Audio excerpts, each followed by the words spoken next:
They put the lib in libations. A New York City cocktail bar is being sued for refusing to serve a customer because he was wearing a certain red hat. Greg Piatek says during a visit to the Big Apple in January, he and some friends stopped at a place called the Happiest Hour. Sounds fun, right? According to the lawsuit, a waitress brought Piatek a $15 jalapeno margarita, delicious, and his buddies some beers. When they tried to order a second round, a bartender noticed his hat and skipped over them. And another server said, "I can't believe you would support someone so terrible, and you must be as terrible a person." Piatek then told a manager who told him, "I spoke directly to the owner, and the owner told me that anyone who supports Trump or believes what you believe is not welcome here." Piatek's party was then kicked out. Fortunately, around the corner, there was a more welcoming bar. Not in the Village. Yes. That bar was not in the Village, definitely. I mean, it was maybe. Should that have been a lawsuit, or that should just be a Yelp review, right? That should just be one negative Yelp review. This should not be a national story. Well, it became a national story because he did file a lawsuit. You know, we saw the papers. But you're saying, are you a lawyer or you just studied law? What's your deal? I did neither, but I do find it ironic that a guy who is upset about being, having the freedom to drink wherever he wants is trying to support a candidate who is worried about the freedom of to pee where you want. Okay, now you're getting predictable, Harrison. Now we're back. That's the old Harrison liberal line that I expected at the beginning of the show. But Trump and Pence both support FATA, the First Amendment Defense Act, which would allow people to discriminate, including bartenders, against people for their sexuality. What are you talking about? What bartender? What do you mean? There's no bartenders. You're allowed to say because of your religion you will not serve somebody because you disagree with their morals. I don't think that's what FATA is. What I don't want to talk about FATA, but I don't think that's what it is. I'm going to invite you back. We're going to do a whole segment on FATA. Joe. You sure it's not fatwa? He's not trying to take a fatwa on you? That may be. He's doing he called me fat, and I'm not happy. He did not. But, Joe, what do you think of this guy? Obviously, I actually agree with Harrison that there's no lawsuit here. He should just get on Yelp like the rest of us do. He should be suing for them giving him a jalapeno margarita and not a shot of Maalox. $15.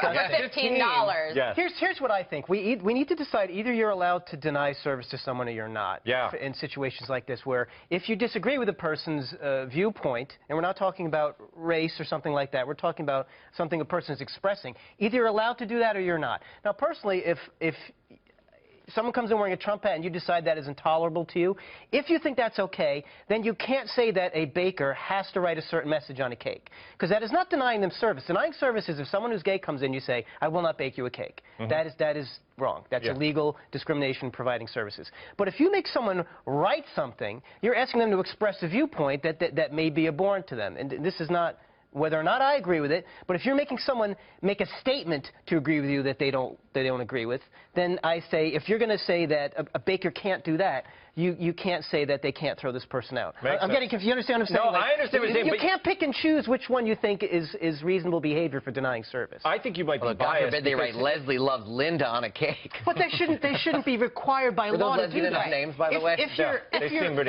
If you can make someone leave for wearing a hat that says something you don't like on it, you can't force a person to express a viewpoint on a cake. This is coming from you, Joe, who you show up at bars wearing this hat, and I don't think you've ever been thrown out, have you? Oh, that's so cute. That's actually my pink calamari hat, and I'm glad that you brought that in. Johnson, you wanted to get in on this. Of course, the trial of the century. Yeah. I mean, this is the most BS lawsuit. I'm sorry. I think these bartenders have the right to serve whoever they want. At one point, he said the bartender served him, but he slammed down his drinks. I don't think that's cause for a lawsuit. And if I was suing every bartender that treated me poorly, I'd be buried in litigation right now. You don't get any respect in the bars, Johnson? 50-50. Yeah. Doesn't this sound like a liberal would be suing, not a conservative? Well, like it sounds like a role reversal. That's the reversal now, right? That is the whole point, is that Trump supporters get so obsessed with calling, people who are too sensitive, snowflakes and all of that, which I agree, a lot of people can be way too sensitive, which is why this guy is a prime example of a snowflake. Like, seriously? And what I think is you're spending your hard-earned money on this lawsuit. Like, like filing a lawsuit costs a lot of money, and paying this lawyer, who, if you look at the photo in the article, like the lawyer is posing, he's like holding his jacket, Yeah, he he's looks trying like to a look model. very lawyerly. Yeah. I mean, this is a total sham. It's like, go home or go to a bar that serves you well. Like, do not waste our energy reading about you. He probably, I bet he's trying to give them a taste of their own snowflake trolling. medicine. That's It's the idea, trolling. right? He's trolling. It's ridiculous. I do think there's a lot to be said for, I'm going to take my business elsewhere. I think that's the way the system should function. You don't like the service or with the way people are treating you there, you are free to take your business across the street. And he shouldn't have paid $15 for a margarita anyway. Yeah, like, that's his go first somewhere mistake. else where you don't have to pay that much for a drink. That's just It's ridiculous. ridiculous. And bartenders don't talk like that. Those quotes, they're not like, we don't respect you and you don't. They just throw you out. Right. Yeah, it's a New York bar. He was like, get out of here. Fake news. Plus, if you want to get around this, you just lie. You just say, you guys have to leave. We're out of jalapenos.